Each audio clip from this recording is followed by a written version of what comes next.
주에 이어서 세 사람의 심리 골격, 이 두 번째 시리즈를 전하겠습니다. 자, 스키마라고 하는 단어를 나누었습니다. 심리 도식 혹은 심리 골격을 뜻하는 용어입니다.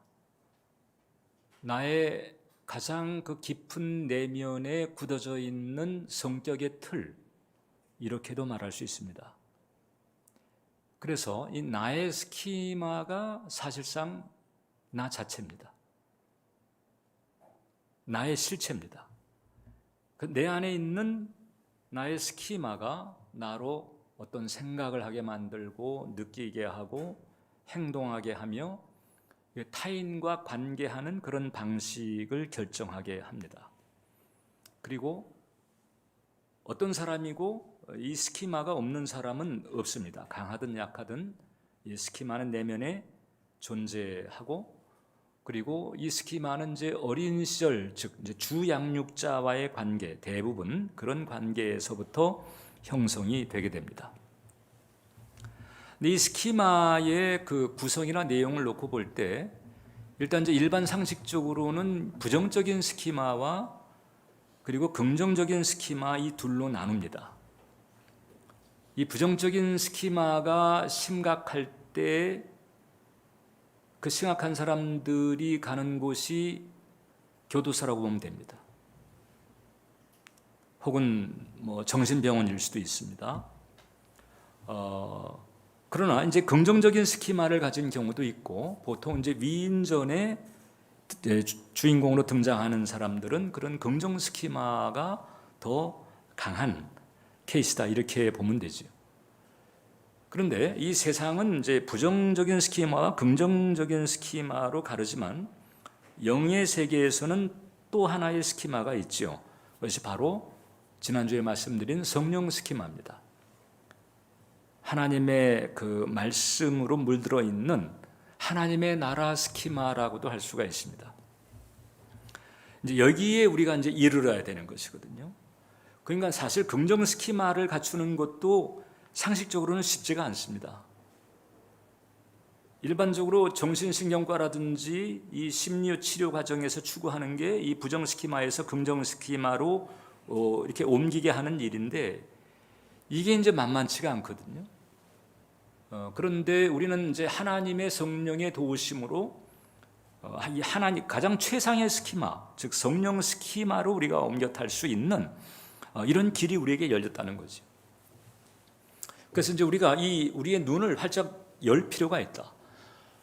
이 부정적인 스키마 혹은 또 제가 이제 이 육신 스키마라고 한 이런 그 스키마는 우리의 삶에 많은 괴로움을 가지게 합니다.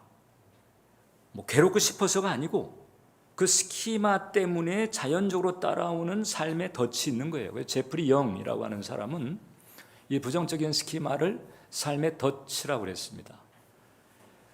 이게 덩치가 크든 작든 어떻든 그 덫에 한번 딱 걸려버리게 되면 일단 고통스럽잖아요. 덫에 물리면서 상처가 나고, 근데 그 덫 자체가 또 짐이 돼가지고 설령 그 덫을 가지고 덫을 뺄 수가 없으니까 그 덫을 가지고 움직인다 할지라도 아주 고단한 그런 삶이 되게 되는 것이거든요. 근데 거의 대부분의 사람들이 이런 그 삶의 덫에 채인 채 살아가는 경우가 상당히 많은 것입니다.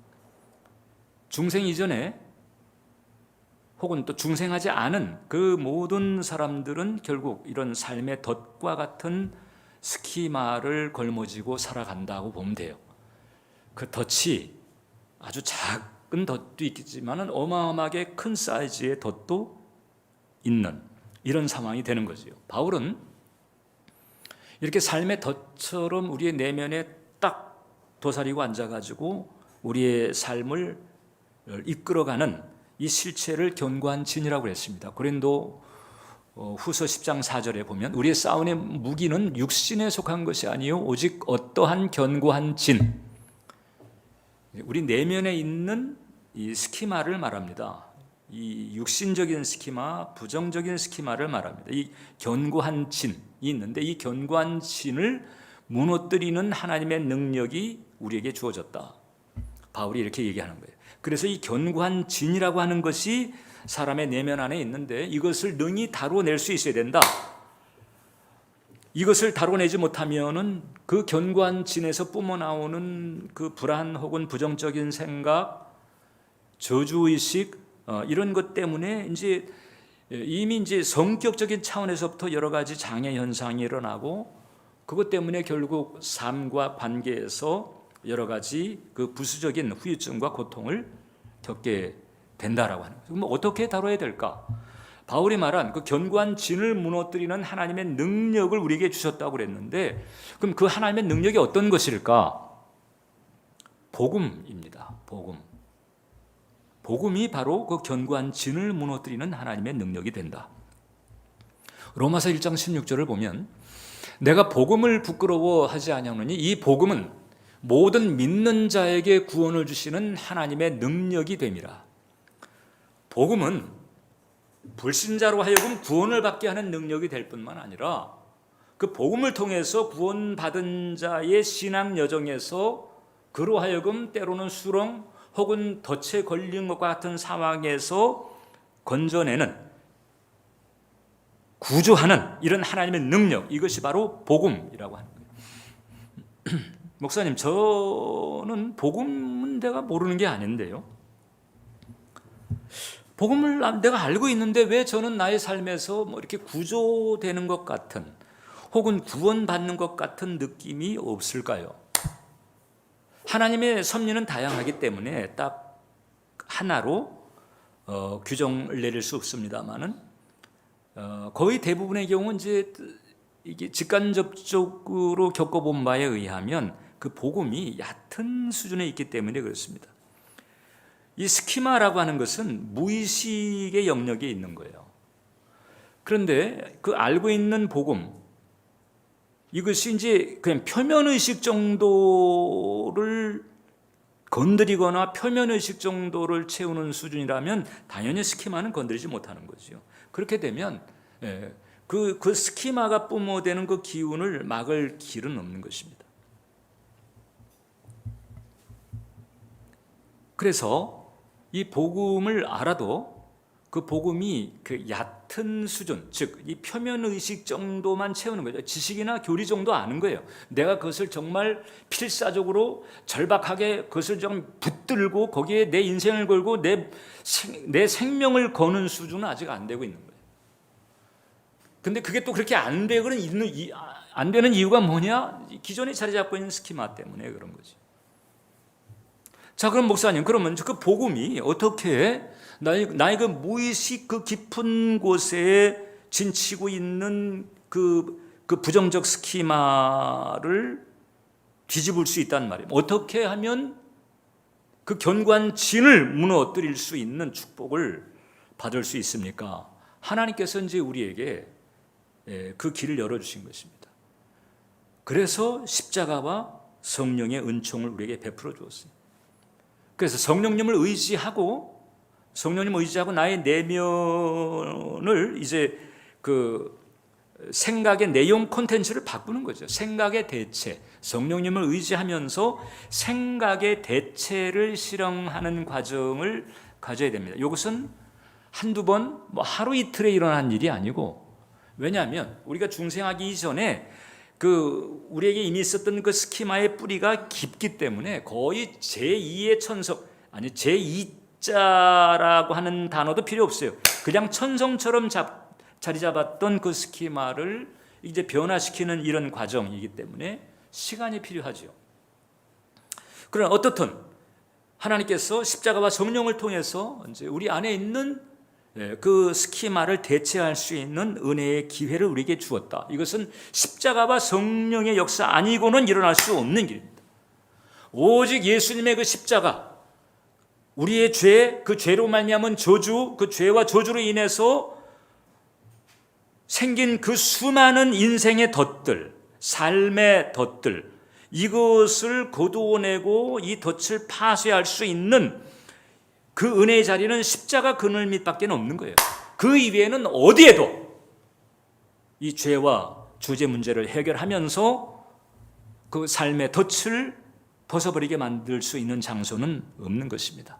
오직 십자가 그늘 밑에서만이 우리는 생각의 대체, 의식의 대체를 할 수가 있다. 십자가의 대속의 은혜가 유일하게 그 대체를 할 수 있는 근거가 되는 거죠. 십자가의 대속 때문에 나의 생각을 바꿀 수가 있는 것입니다. 십자가의 대속 아니면 근거가 없어요. 그래서 마인드 컨트롤이 시도는 해보지만은 사실 오래가지도 못하고, 그리고 결국은 이 인생의 풍랑이나 풍상이 닥쳐올 때 또 휘청거리고 쓰러지고 마는 이유는 근거가 없으니까 그냥 마음으로 잘되게 원하고 어떤 희망을 붙잡기는 하지만은 그러나 근거는 없는 거예요. 그러나 십자가는 달라요. 십자가는 예수님의 대속이라고 하는 그런 확실한 근거가 있기 때문에 그 근거를 바탕으로 생각의 대체, 의식의 대체를 할 수 있다라고 하는 거죠. 그래서 이 십자가의 대속의 은총을 통해서 열려진 이 복음을 우리가 마음 깊이 받아들이면서 마음에 새기는 과정, 그래서 이 기존의 스키마를 점령하게 하는 이런 시간과 이런 과정을 우리가 가져야 된다. 이것이 바로 하나님이 제시한 해법입니다. 그리고 이제 이런 과정을 좀 더 효율적으로 수행할 수 있도록 구체적인 수단을 우리에게 가르쳐 주셨는데, 첫 번째가 바로 성경 읊조리기와 암송입니다. 자, 여호수아에게 하나님께서 그 권면의 말씀을 주셨을 때 율법책이 입에서 떠나지 말게 하며라고 그랬거든요. 그리고 주야로 묵상하라. 입에서 떠나지 말게 하라. 그러니까 입이라고 하는 것은 발성기관 아닙니까? 그러니까 성경 읽기를 하라는 거야. 성경을 구약 시대에는 이제 읊조린다고 그랬습니다. 그 읊조림이라고 하는 표현이 구약 성경에 여러 군데 나오게 되는데, 그러니까 성경을 읽는 거죠. 눈으로만 보는 게 아니고, 묵독이 아니고 성경을 읽는 것입니다. 소리내서 읽는 것입니다. 이걸 이제 좀 더 하나님의 의도, 이에 관한 하나님의 의도를 구체화하자면, 하나님은 성경, 즉 하나님의 말씀을 선포하듯이 읽기를 원하신다. 무엇에 대해서? 나의 자아에 대해서, 그리고 세상에 대해서, 그리고 심지어는 사탄의 세력에 대해서조차도 하나님을 대리해서 하나님의 말씀을 선포하듯이 읽기를 원하신다는 거예요. 그게 바로 읊조림의 기본 동기입니다. 그리고 그 말씀을 암송하는 거지요. 읊조림이라고 하는 것은 나의 자아, 그리고 나를 둘러싼 환경, 심지어는 사탄을 향해서 하나님의 뜻을 알게 만들고 선포하게 만드는 기능이 있는데, 암송이라고 하는 것은 그 하나님의 말씀이 나의 깊은 그 내면의 자리에까지 들어가도록, 즉 기존의 스키마를 터치하는 거예요. 기존의 스키마를 밀어내고 하나님의 스키마로 바꾸는 이런 과정이 바로 성경 암송이라고 하는 거예요. 근데 이제 대부분 그 교회 내에서 이제 우리 신자들이 성경 읽기, 성경 암송을 시도를 할 때 그 동기가 제가 지금 말씀드린 그런 이해를 바탕으로 하는 게 아니고, 그냥 의무감으로 교회에서 하라고 하니까, 내가 신자니까 그 성경을 읽어야 돼, 혹은 성경을 암송해야 돼, 그런 이제 의무감에서 시도하는 경우가 많죠. 저도 예전에 그런 경우가 상당히 많았습니다. 그러다 보니까 오래 하지도 못하고 길게 가지도 않습니다. 그럼 마음에 이제 짐만 되는 거예요. 잘 하게 되지는 않고 해야 된다는 마음의 부담만 있고, 그런 그 딜레마 같은 상황만 계속하는 경우가 있다. 그건 왜 그럴까? 이게 이제 그 중생하기 전에 가졌던 그 세상 풍조에 쩔었던 그 스키마 상태에 그냥 잡혀 있는 거죠. 그 스키마에 매몰된 상태에서 이제 하나님 말씀을 접하려고 하다 보니까 마치 이게 안 맞는 옷을 입는 것처럼, 혹은 안 맞는 음식을 먹는 것처럼 이게 자꾸 이게 매치가 안 되는 거예요. 에베소서 2장 2절을 보면, 그때의 너희는, 즉 우리들이 구원받기 전에, 우리들이 중생하기 이전에 그때 너희는 그 가운데서 행하여 이 세상 풍조를 따르고 세상 풍조에 쩔었습니다. 우리 스키마가. 그리고 더 나아가서 공중의 권세 잡은 자를 따랐으니 곧 지금 불순종의 아들들 가운데 역사하는 영이다.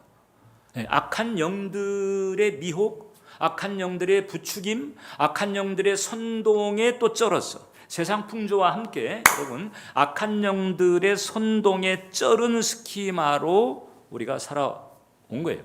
그러다가 중생을 한 거거든요. 그러니까 중생을 해서 성령께서 내 영혼에 들어오긴 했지만은 그러나 지금 그 세상 풍조에 쩔은 스키마는 그대로 있는 이런 상태인 거지요. 그러니까 그 기존의 스키마 상태에서는요, 하나님의 세상 풍조에 쩔은 스키마를 가지고는 하나님에 속한 것이 이게 달게 다가오질 않습니다. 거부감이 느껴지거나 이게 말이 돼? 성경을 읽어도 성경을 읽는 것 자체가 안 돼요. 실증이 나고 마음에 부담이 되고. 그러니까 이제 10분 성경 읽는 것은 그렇게 힘들어. 마음 먹고 한 3일까지는 가는데 또 나흘째서부터는 잘 안 돼. 10분 성경 읽는 것은 대단히 힘든데 100분 TV 보는 것은 오케이입니다. 왜 이런 현상이 신자인 내게 일어나느냐? 기존의 이 세상 풍조에 쩔은 스키마가 떡하니 버티고 있어요. 그래가지고 하나님의 것하고 안 맞지, 당연히. 그러니까 하나님의 것에 대해서는 거부 반응 내지는 자꾸 거리두기 하거나 자꾸 이제 짐처럼 느껴지거나 이렇게 되는 거예요. 이런 상태에 우리가 있음을 하나님께서는 익히 아시고, 그래서 이제 구약 성경, 즉 성경을 우리에게 전해 주시는 때서부터 그때서부터 우리에게 제시한 처방이 바로 성경을 읊조리고 암송하고 묵상하는 것입니다. 그게 유명한 쉐마, 신명기 6장에서부터 계속해서 시편에 이르기까지 끊임없이 하나님 말씀에 대해서 강조하고 있는 하나님의 처방이고 하나님의 방식이다. 우리 사람의 몸에는 구규라고 하는 이런 구멍이 있습니다. 구규, 9개의 구멍이에요. 어떻게 9개의 구멍일까? 눈 2개, 콧구멍 2개, 귀구멍 2개, 입 이렇게 되면 이제 7개지요. 그 다음에 요도와 항문까지 하게 되면 이제 9개의 구멍이 되는데, 그 가운데서 이 뇌의 가소성, 즉 이 뇌세포를 새롭게 변화시킬 수 있는 이런 영향을 가지고 있는 데가 바로 이제 그 눈, 귀, 입이라고 하는 거죠. 그래서 이게 눈으로만 책을 읽는 게 아니고 소리 내서 읽게 되면 어떻게 되느냐? 내가 읽은 그 소리가 내 귀로 들어오게 되고, 그 입이 소리를 내고 눈으로 보고 있고, 그 다음에 그게 귀로 들어와 가지고 나의 내면에 울림을 주면서, 보통 이제 이 공명이나 파장 같은 게 있잖아요. 양자역학에 울림을 주면서 이제 그 내용에 바탕한 이런 신경 가지들이 새롭게 구성이 된다는 거잖아. 이게 뇌과학적으로도 그렇게 된다는 거예요. 그러면서 생각하는 게 달라지고, 생각이 달라지니까 삶이 달라지고, 이제 이런 변화가 일어나게 되는 거예요. 그래서 성경은 원래 이게 눈으로 보면서 줄치고 이렇게 읽는 게 아니고 소리를 내서 읽는 책이다. 입으로 읽고 귀로 듣고, 그 다음에 심지어 이제 유대인들은 몸을 막 흔들잖아요. 그 통곡의 벽이라든지 이런 데 성지순례 때 가보게 되면 그 까만 모자에 까만 옷 입고 계속 이 토라 같은 이제 이런 책자 혹은 미드라시라든가 탈무드 같은 책자를 두고 이렇게 앞뒤로 흔듭니다. 앞뒤로 왜 이렇게 흔드느냐? 이제 이게 각성시키는 거죠. 몸을 각성시켜서 집중을 할 수 있도록 이런 과정을 가지는 거예요.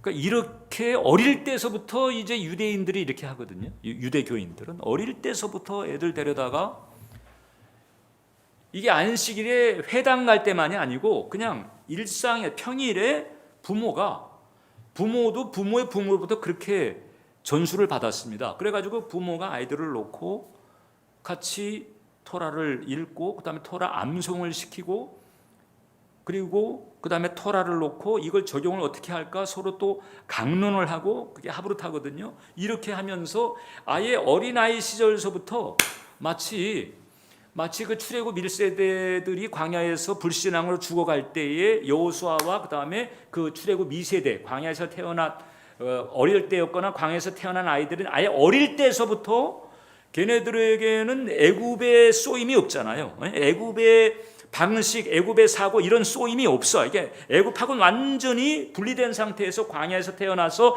태어나면서부터 하나님의 스키마로 구성이 되는 거예요. 내면이. 태어나면서부터 오직 하나님, 예배, 하나님의 역사, 하나님의 말씀, 하나님의 임재. 그래서 하나님의 스키마가 딱 돼버리니까 그 여호수아와 여호수아의 세대들은 무적이에요. 무적.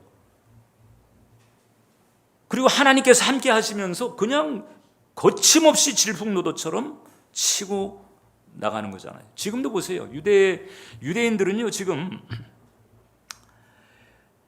이제 하나님의 공도에서 벗어난 부분도 많이 있죠. 그러니까 이제 많은 고통을 치르고 있는데, 한편에는. 근데 실제로 지금 세상 돌아가는 걸 보게 되면 이 정치, 경제, 그다음에 예술, 문화, 과학 모든 분야에 걸쳐 가지고 아주 굵직한 길목에서 실세 역할을 하고 있는 사람들은 거의 유대인입니다. 2000년간 나라 없이 방랑했어요. 2000년간 나라 없이 방랑했는데도 이 사람들은 사회주의 만들어내고 자본주의 발달시키고 아인슈타인이라든가 하다못해 스필버그라든가 영화, 과학, 미국의 지금 연준 준비위원장 50%가 다 유대인들입니다. 미국의 연준 그 준비위원장이 유대인이라고 하는 것은 전 세계 금리를 쥐락펴락한다는 얘기거든요. 그래서 이 유대인 자체는 지금 그건 이제 9억 간다고 보거든요. 이 전 세계 70억이 넘는 전 세계 인구 가운데에서 유대인들은 지금 1,500만 정도 봐요. 그 가운데서 미국이 한 600만 정도가 있는데 이 미국과 유럽에 있는 유대인들이 사실상 전 세계의 소프트 파워를 좌지우지하고 있는 실세들이다. 어떻게 그 사람들은 그렇게 될까? 어릴 때서부터 토라 스키마를 만들어 버리니까 거기에 무슨 저주의식이라든지 이런 불신앙이라든가 이런 게 스며들 틈이 없어요. 그냥 아예 어릴 때서부터 차고 앉아가지고 부모가 계속 말씀을 전하고 말씀을 새기게 해주고 암송하게 하고 그 다음에 그 말씀을 가지고 디베이트하고 이러면서 아예 토라 스키마를 딱 만들어주니까 그 성경 반쪽짜리 가지고도 하나님 방식대로 하니까 그 반쪽짜리 가지고도 지금 세계를 좌우하는 실세가 되고 있어요. 그래서 꼭 이 사람들이 하는 방식이 구약에 이제 보면 이 사람들의 숫자는 작고 미약하지만 그러나 그 가운데에서 정말 이 하나님 방식에 충실한 그런 사람들을 하나님이 세워가지고 그들을 통해 가지고 이 세계의 강대국을 움직여요. 요셉 보세요. 요셉이 애굽의 그 바로를 쥐락펴락하잖아요. 바로는 간판마담이요. 그냥 요셉 시키는 대로 다 해. 느부갓네살이 얼마나 대단한 왕이에요. 근데 그 느부갓네살 왕조차도 다니엘이 시키는 대로 하는 거야. 이제 어느 시점서부터는 다니엘보다 더 신령하고 똑똑한 사람이 없잖아요. 그러니까 다니엘 시키는 대로 하는 거야. 지금 미국이 강대국인데 유대인들이 마치 요셉처럼 다니엘처럼 이렇게 쥐락펴락하고 있어요. 어떻게 그럼 그네들은 그런 자리에 갈 수가 있었을까?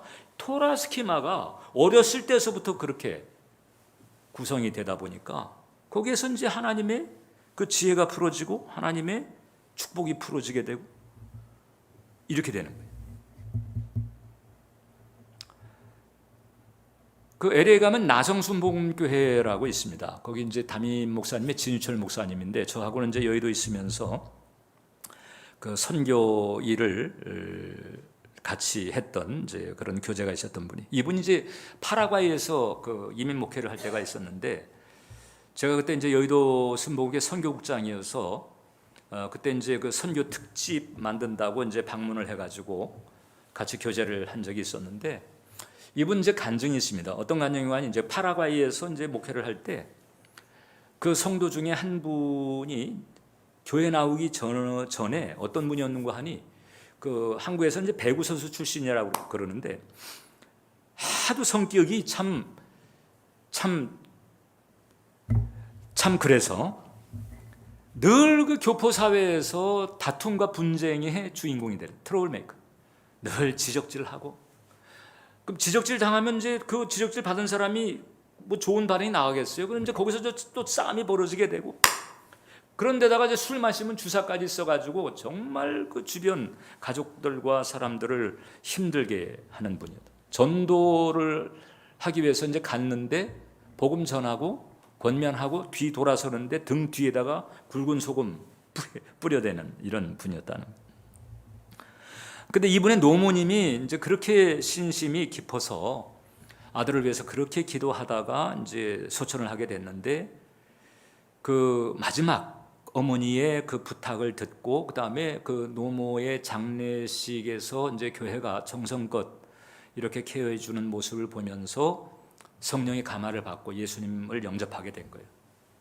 그래가지고 이제 교회를 다니면서 예배를 드리게 됐는데 그 한편으로는 은혜를 받으면서도 또 한편으로는 이게 이제 어떤 자극을 받는 상황이 되게 되면은 그 기질이 여지없이 튀어나오는 거예요. 그래가지고 가족들을 힘들게 하고 교인들 힘들게 하고 주변 사람들 힘들게 하고 이런 일들이 그치지가 않으니까 그러니까 본인도 얼마나 괴로워.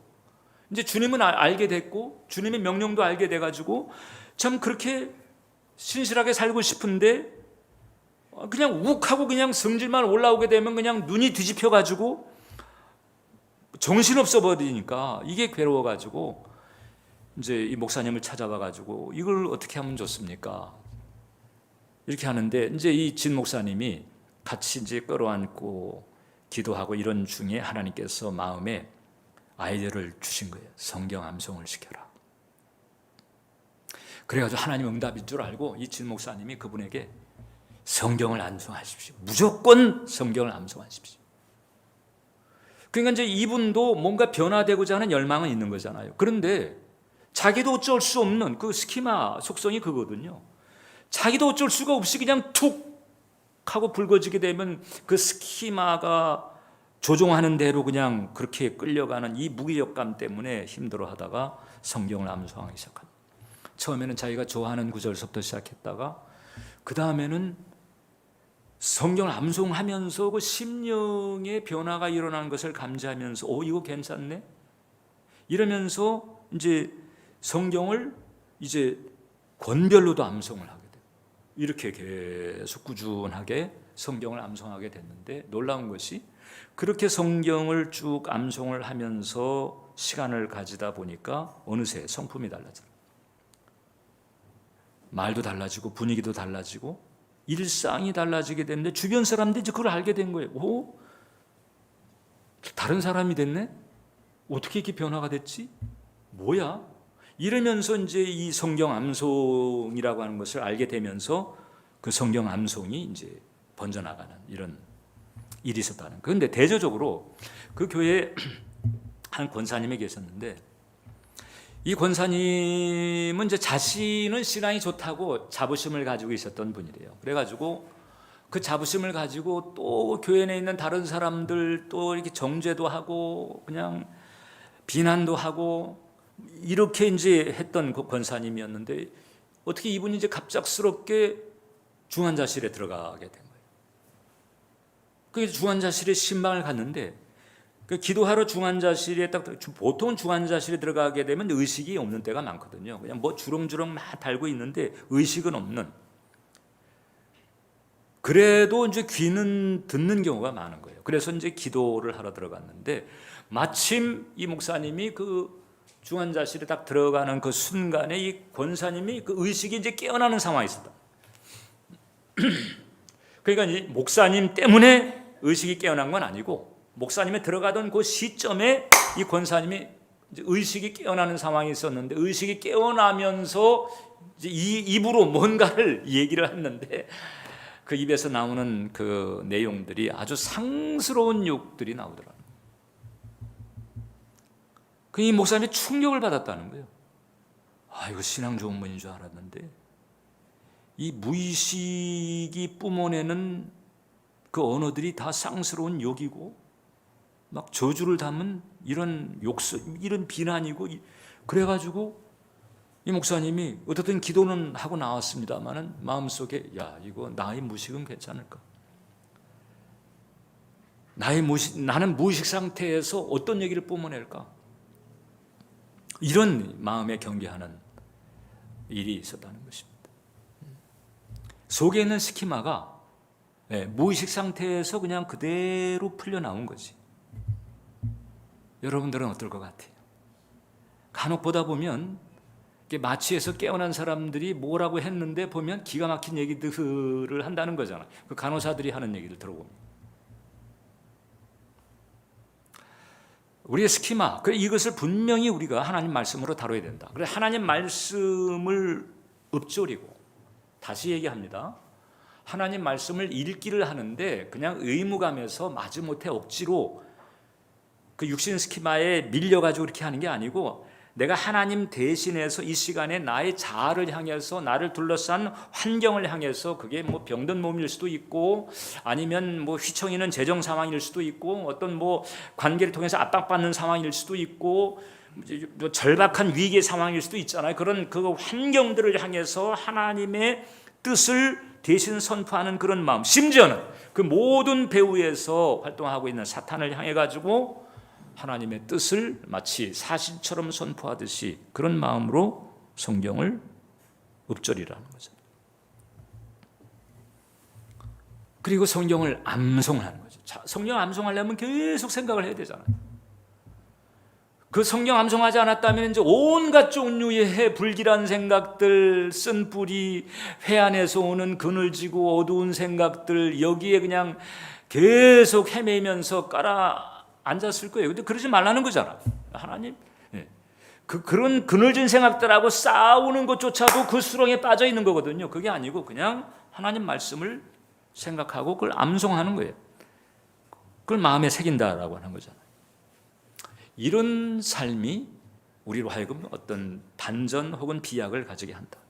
그리고 이렇게 하나님의 말씀, 읽기와 암송을 통해서 하나님의 말씀으로 내면을 채워나가는 이런 축복은 아름다운 일입니다. 왜냐하면 하나님의 말씀은 하나님의 아름다운 하나님의 사랑을 우리에게 전해주고 있는데, 이 하나님의 말씀으로 나의 내면을 채워나가는 것이야말로 어떻게 보면 하나님 만나는 가장 최선의 준비죠. 그 찰스 헤이워드라고 하는 선교사님이 계세요. 이분이 이제 인도, 아프리카에서 열심히 선교하신 분인데 이제 70이 넘어서 이제 은퇴를 하게 됐어요. 근데 73세가 되었을 때, 그때는 이제 현장 필드도 없으니까 이제 은퇴 이후에 어떻게 보면 정말 무료할 수 있는 이런 이제 시간들이 쭉 남아 있는 거잖아요. 근데 내가 뭘 해야 될까? 이때 하나님께서 그 빛을 비추어 줬다는 거예요. 하나님의 진리로 마음을 채워라. 선교사이기 때문에 성경을 잘 알고 있었지만 이제는 사역이 아니라 자신의 영혼을 아름답게 장식하기 위해서 하나님의 아름다움을 담고 있는 그 진리의 말씀으로 자기 영혼을 채우기로 작정을 한 거예요. 그래가지고 성경 구절을 외워야 되겠다. 이래가지고 87세에 소천했는데, 그때 이 자녀들과 손주들에게 이 찰리의 리스트, 찰리가 이제 애칭이잖아요. 찰리의 리스트라고 하는 그 자신이 그 암송했던 구절들을 적은 책자를 이제 유물처럼 이렇게 전해주고 소천했다는 거예요. 아름다운 모습이죠. 하나님의 아름다움으로 자신을 채우는 거죠. 이런 길을 가는 것이 아름답다. 그 나이 들었다고 안 헤어집니다, 목사님. 어려운 거를 요구하지 마세요. 제가 요구하는 게 아니고 하나님이 요구하는 거예요. 그러지 마시라는 거예요. 차라리 안 헤어지는 그 말씀 붙잡고 외우려고 애를 쓰는 그런 과정 자체가 그늘진 마음에 질질 끌려다니는 상태보다는 비교할 수 없을 정도로 좋다는 거잖아요. 그 다음에 마지막에 성경 묵상입니다. 주야로 말씀을 묵상하라고 그랬잖아요. 자, 그러니까 성경 읽기, 그 다음에 성경을 암송하고 이제 성경을 묵상하는 건데, 여러분 잘 알려진 얘기입니다. 그 하버드 심리학자인 그 세드 햄스테트라 교수가 그 셀프 토킹이라고 하는 책에서 뭐라고 그랬는가? 사람들은 깊이 자는 그 렘 수면이라고 하잖아요. 그 시간 이외에 20시간, 그 동안에 5만 내지는 6만 가지 생각을 한다. 이 1분에 42개의 레파토리를 생각을 쭉 흘러가게 한다는 거잖아요. 근데 특징이 뭔고 하니 하는 생각의 근 한 80%, 최소 80%가 부정적인 생각이라. 그럼 이 부정적인 생각을 하는 사람 각자가 그렇게 하고 있는데 이 부정적인 생각을 하는 사람들이 또 만났어. 그럼 서로 간에 이제 하는 얘기가 어떻겠어요? 하는 얘기가 또 부정적이거나 아니면 부정적인 뉘앙스를 가지고 있거나 부정적인데도 아닌 것처럼 하지만은 그러나 부정적인 무드를 가지고 있는 얘기들을 서로 주고받게 되니까 자기가 하는 생각도 부정적이고 듣는 말도 부정적이고 이렇게 이제 부정적인 자동사고 수준으로 그냥 쉽게 말하면 종의 상태인 거지. 종의 상태. 하나님의 축복이 흐를 수 없는 부정적인 것을 하나님의 축복할 수가 없잖아요. 그러니까 이런 상태가 되고 있는 거예요. 그러니까 이런 것을 이제 아는 거예요. 상식적으로 많이 들어서 알고 있어서 네, 이러면 안 되겠는데 이러지 말자. 이렇게 안 하려고 노력하고 안 하게 해주세요라고 기도도 하지만은 이거 자체가 잘 안 되는 고민을 하잖아요. 왜 그럴까? 역시 스키마가 세서 그래요. 스키마가. 그래서 거의 대부분 그 심리 치료라든지 이런 걸 보게 되면 사실 간단하게 표현하면 그 사람의 내면에 있는 스키마를 다루는 거예요. 근데 이게 왜 다루는 게 쉽지가 않느냐? 이게 너무 깊은 데에 딱 또아리를 틀고 있기 때문에 그래요. 거기다가 이제 불순종의 영이 또 거기서 자꾸 어른거리면서 그 자꾸 부추기고 있잖아요. 그러니까 이런 상태를 해결할 수 있는 유일한 파워를 가지고 있는 분이 하나님인 것입니다. 하나님만이 자유케 할 수가 있어요. 하나님 무엇으로 자유케 하느냐? 진리로 자유케 합니다. 요한복음 8장을 보니까 그러므로 예수께서 자기를 믿은 유대인들에게 이르시되 너희가 내 말에 거하면, 여기서 내 말에 거한다는 것은 읽기, 암송, 묵상입니다. 내 말에 물론 이제 그렇게 되니까 순종하겠죠. 예. 내 말에 거하면 참으로 내 제자가 되고 진리를 알지니, 여기서 안다라고 하는 것은 표면 의식 정도만 툭 건드리는 이런 게 아니고 이게 체험적인 깊이를 가지고 있는 거잖아요. 이 진리를 알게 되면 그 진리가 너희를 자유롭게 한다.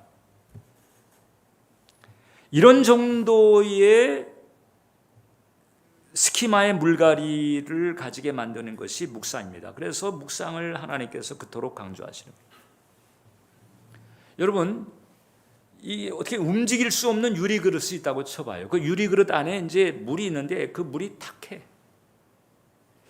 그럼 유리 그릇 안에 담겨 있는 그 탁한 물을 맑게 바꾸려면은 어떻게 될까? 그 유리 그릇을 옮길 수도 없고 뒤집을 수도 없어요.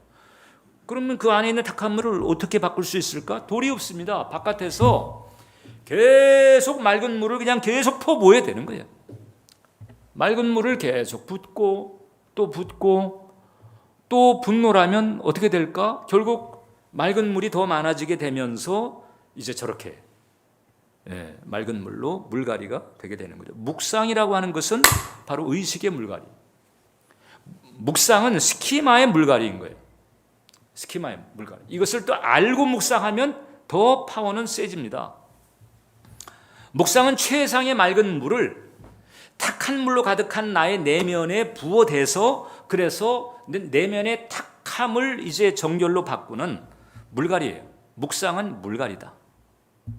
그러니까 묵상을 하지 않으면 물갈이가 안 되거나 쉽지가 않다. 묵상을 하면 그럼 하나님의 생각으로 나의 의식이 대체가 되는 거죠. 이러면서 뇌과학적으로는 얘기했잖아요. 나의 그 신경구조, 뉴런이나 시냅스 같은 나의 신경구조가 이 진리의 신경가지로 변화가 된다니까. 그리고 진리의 신경가지가 많아지면 많아질수록 하나님의 이 축복의 통로가 되는 거예요. 유대인들은 성경 반쪽 가지고도 지금 그러고 있잖아요. 지금. 그러니까 예수 주님의 말에 거하는 여기에 내 인생, 내 운명을 바꿀 수 있는 근원적인 소스가 있다. 이것을 생각하고 여기에 올인할 수 있어야 돼요. 그래서 이 묵상이 잘 안 되거나 묵상을 안 하는 부분은 조심스러운 거지. 아, 스키마가 세구나. 네. 그 스키마가 세서 잘 안 되는 거예요. 그래서 묵상하지 않는 영혼은 그 속에 도대체 무엇이 도사리고 있는지 알 수가 없다. 이런 얘기를 영성가들이 하는 이유가 바로 거기 있어요. 육신 스키마가 세면요, 이 묵상이라든가 이런 것에 거부감이 있거든요. 그 죄성의 특징이 그거잖아. 하나님의 것을 거부하는 거잖아. 안 맞는 거예요. 안 맞는 거예요. 야, 대충 끝내. 대충 끝내. 이게 묵상을 해도 본문을 읽고 이해를 하고 그 다음에 자신을 비춰 성찰을 하고 내가 어떻게 될까 이 적용까지 가야 되는데 그냥 이해하는 데서만 끝입니다. 그리고 이제 묵상했다. 아, 묵상은 사실 안 한 거예요. 그냥 읽기만 한 거예요. 이해만 한 거예요. 적용까지 가야 묵상이라고 볼 수 있는데 거기서 이제 그냥 이해하는 데서 끝입니다. 그리고 이제 난 오늘 묵상해냈다라고 이렇게 자신만 생각하는 거예요. 하나님 주님은 그렇게 보지 않는데. 그리고 빨리 끝내고 이제 너 좋아하는 거 이제 보라는 거예요. 그래서 유튜브로 가고 TV로 가고 세상 것으로 가고 거기 가면 이제 편안해. 왜 그럴까? 스키마가 그쪽에 있기 때문에.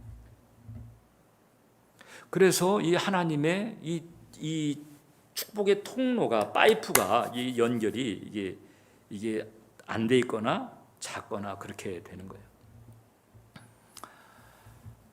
말씀을 암송한 말씀을 계속 붙드는 것은 하나님의 개입을 불러오는 효과가 있습니다. 우리나라의 그 최고의 그 남자 골프 선수가 최경주 선수입니다. 이 완도 출신의 골프 선수인데 한국을 다 쓸고 그 다음에 이제 미국에 진출을 했어요. 이분이 오래전에 미국에 진출했는데 영어도 짧고 그러니까 자기가 이제 1호로 진출하다 보니까는 뭐 이렇게 선배들이 없어. 그러니까는 이제 뭐 끌어줄 선배도 없고 그래가지고 철저히 이제 혼자서 이제 그 판을 개척을 해 나가야 되는데, 근데 이분도 신앙이 독실하고 부인도 신앙이 독실해요. 그래가지고 이분이 한 게 이제 성경 말씀을 붙잡고 암송하는 거예요. 그래서 미국에 떨어졌을 때 그때 제일 많이 붙들었던 게 여호수아서 1장 9절이랍니다. 강하고 담대하라. 두려워하지 말며 놀라지 말라. 내가 어디로 가든지 내 하나님 여호와가 너와 함께 하느니라. 이게 불길하거나 혹은 어두운 생각이 노크를 할 때가 되게 되면은 강하고 담대하라. 이걸 맞바닥 카운터를 치는 거예요. 2007년에 이제 이분이 이제 승승장구하다 2007년에 이제 AT&T라고 하는 그 골프 시합이 있었는데 그 타이거 우즈라고 하는 그 골프 쪽에서는 뭐 황제 같은 그런 선수입니다. 그 타이거 우즈가 주최하는 이 대회에 출전해가지고 이제 마지막 날까지 잘 해가지고 마지막 날에 타이거 우즈하고 한조가 돼가지고 우승을 겨루게 된 거예요. 그 타이거 우즈는요, 워낙에 골프를 잘하는 데다가 그 표정이라든가 여러 가지 포커페이스가 돼가지고 같이 플레이하는 선수들을 기죽게 하기로 유명한 선수예요. 그러니까 기주라고 뭐 하는 건 없는데 그냥 옆에서 스스로 그 카리스마에 눌려가지고 기가 죽어. 근데 이 최경주 선수가 그 타이거 우즈하고 짝이 돼가지고 마지막 결판을 내게 되는 그런 상황입니다. 거기 몰려 있는 수많은 군중들은 다 타이거 우즈를 응원하고 있어요. 얼마나 압박이 심하고 심리적으로 힘들었겠어요. 근데 그 전날에 그 부인이 요한복음 15장 16절을 주면서 당신 내일 나가면 이거 오늘서부터 이거 외우고 나가고 내일 시합할 때마다 아무튼 샷할 때 제외하고는 다 이 성경을 계속 암송하고 다녀라. 그래가지고 너희가 나를 택한 것이 아니요 내가 너희를 택하여 세웠나니 이는 너희로 가서 열매를 맺게 하고 또 너희 열매가 항상 있게 하여 내 이름으로 무엇을 구하든지 다 받게 하라며. 이 구절을 외우고 나갔고 그 다음에 그 시합할 때 옆에 뭐 타이거 우즈가 있든 뭐가 있든 그냥 샷하고 난 다음에는 그 다음에 성경 말씀 딱 붙잡고 성경 말씀을 생각하고 암송하고 외면서 또 앞으로 가고 결국 이때 우승을 했습니다. 이때 우승. 그리고 우승하고 난 다음에 두루두루 이제 다니면서 간증했는데 하나님 말씀 덕분이다. 그 끊임없이 밀려오는 심리적 압박, 마음의 소용돌이, 이걸 이겨낼 수 있는 길이 바로 성경 말씀을 붙들고 암송하는 데 있었다. 그러니까 하나님 불러가지고 하나님하고 같이 그냥 다닌 셈이라고 보면 되는 거예요. 네, 그런 은혜가 있었던 거예요. 하나님 말씀이 주는 은혜는 놀랍다. 이 기존 스키마를 변화시킬 수 있도록 하나님께서 우리에게 주신 이 축복도 하나님이 주신 방식을 우리가 마음속에 새기고 이제 평생 그렇게 가야 돼. 이제까지 안 했으면 이제부터라도 우리가 그 길을 가야 되는 거예요. 물론 여러분이 이 접근하는 동기도 좀 잘 주의를 해야 됩니다. 제가 지금 유대인들 얘기를 하고 있고 최경주 선수 얘기를 했다고 그래가지고 세상에서 뭐 이렇게 잘 되려면 말씀을 붙들어야 되나 이제 이런 게 아니죠. 뭐 잘 되는 것은 말씀을 붙드는 사람에게 자연적으로 따라오는 보너스 같은 거예요. 하나님을 사랑하는 마음으로, 하나님을 더 알고자 하는 마음으로, 그 하나님과 더 연합하고자 하는 그런 마음, 그리스도의 형상을 담고자 하는 그런 마음을 가지고 말씀을 읽고 묵상하고 암송하고, 그래서 나의 이 썩어질 스키마, 저주의식에 물든 스키마, 이 육신적인 스키마를 바꿔버리는 거예요. 계속 맑은 물을 나의 내면에 계속 부어대서 내면의 물갈이를 할 때, 그때 정말 하나님의 대리자로서 탁월하게 주도적으로 권세 있게 사는 은혜가 우리의 삶에 열릴 것입니다. 기도하겠습니다. 살아계신 하나님, 이제 우리 예배자들을 붙들어 주셔서 이제 그 내면의 그 스키마를 끊임없이 부단하게 하나님의 말씀으로 다루어 나가고 변화시켜 나가고 바꿔나가는 축복이 넘치게 해 주시옵소서. 예수님 이름으로 기도합니다. 아멘.